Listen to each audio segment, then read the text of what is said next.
Liam and Clara had been married for 12 years, a union that once felt like a fairy tale but had since settled into the quiet rhythm of predictability. They met in their late 20s, drawn together by shared ambitions and a love for indie films and hiking. Liam, a reserved but thoughtful architect, found solace in structure, while Clara, a freelance graphic designer, thrived on spontaneity. Their differences had once complemented each other, but lately they'd felt more like cracks in a fragile foundation. Their daughter, Sophie, was 9, a bright, curious child who inherited Liam's calm demeanor and Clara's artistic flair. Life in their suburban home was comfortable, yet Clara often caught herself staring out the kitchen window, wondering when the mundanity had swallowed her whole. Liam's promotions at the firm meant longer hours, and Clara's freelance projects had dwindled into sporadic gigs. Conversations between them revolved around grocery lists and Sophie's school events, their laughter now a relic of photo albums. One evening, over a dinner of reheated pasta, Clara slammed her fork down. "Do you even see me anymore?" she snapped, her voice trembling. Liam looked up, startled. "What's wrong?"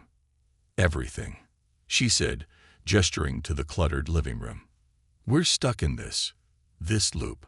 When was the last time we did something that wasn't just existing?" Liam frowned, pushing his glasses up. "Clara, I'm trying." "Work's always been," she interrupted, tears welling. Meanwhile, Jenna's husband surprised her with a weekend in Paris. "Paris, Liam. We haven't left the state in years."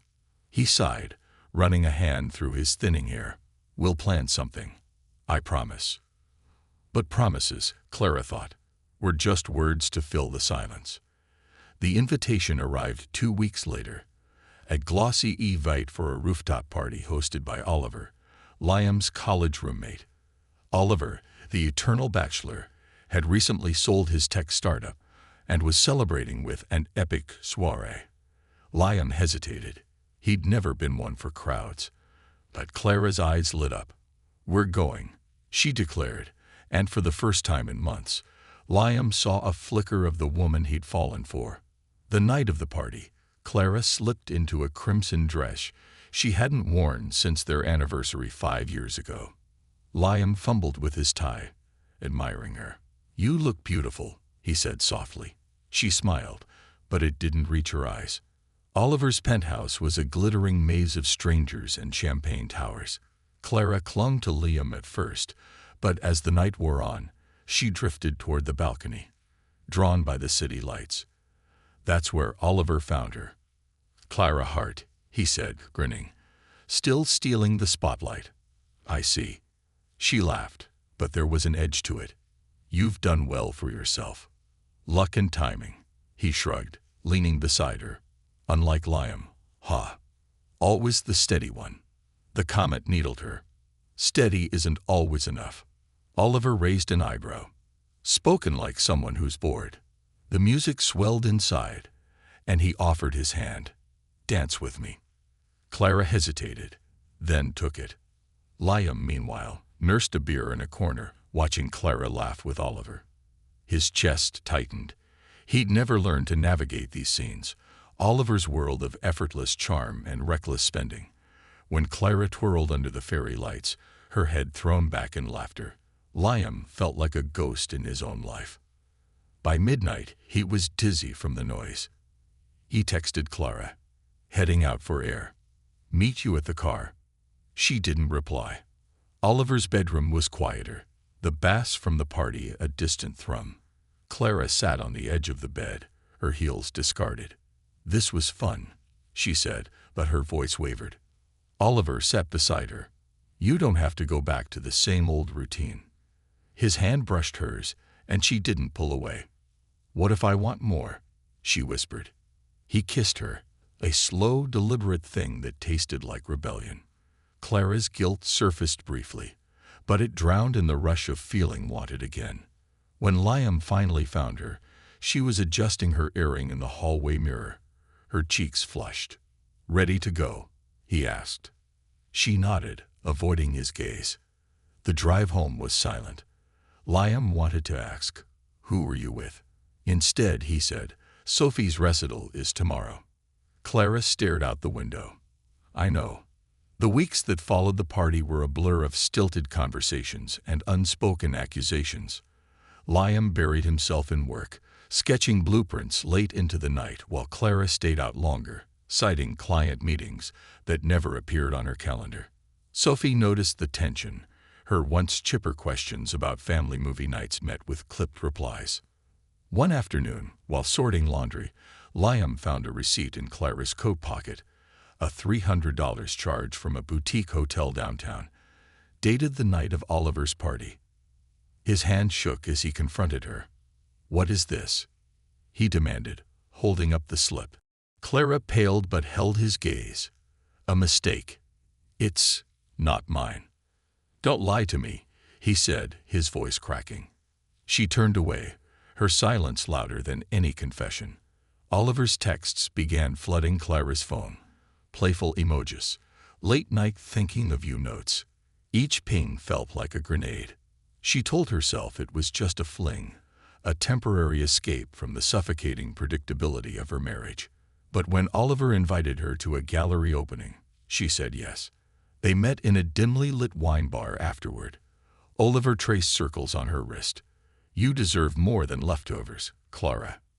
"What if more isn't real?" she murmured. "Then we'll make it real," he said, kissing her. This time, there was no guilt, only the thrill of rewriting her story. At home, Liam scored their shared calendar, noting every unexplained gap. He hired a PI, a decision that left him nauseous. The photos arrived a week later, Clara laughing on a park bench with Oliver, her hand tucked in his coat pocket. Liam stared at the images until they blurred. That night, he waited in the dark, the envelope on the kitchen counter. Clara froze when she saw it.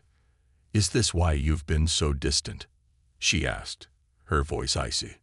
"Distant?" Liam laughed bitterly. "You erased us." Sophie's bedroom door creaked open down the hall. Clara lowered her voice. "I needed to feel alive again.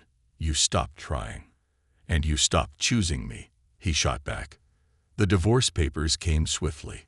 Clara moved into a sleek downtown loft Oliver rented, promising Sophie weekend visits that often dwindled to rushed ice cream trips.